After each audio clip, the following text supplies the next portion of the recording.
barriers for going back to traditional practices and to organic agriculture and to place-based solutions? You have I was just going to say, Rebecca nailed it on the head. It's our federal government, our policy of the USDA. It's policy. Mm-hmm. Absolutely. It's like our crop insurance program rewards farmers at the highest level for planting Monsanto crops. Mm-hmm. Mm-hmm.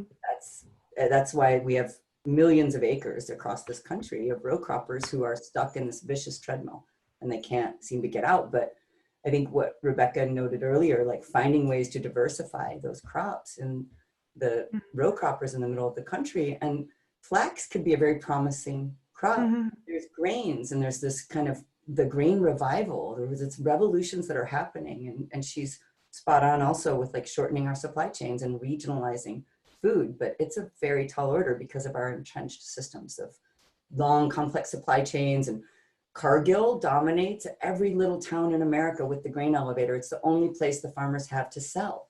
So until we find ways to purchase those grains, the specialty crops, grains or flax perhaps for fibers, that we can start to make change. And so having brands and companies willing to pay the premium and lead in that is going to be key to our success in changing this model.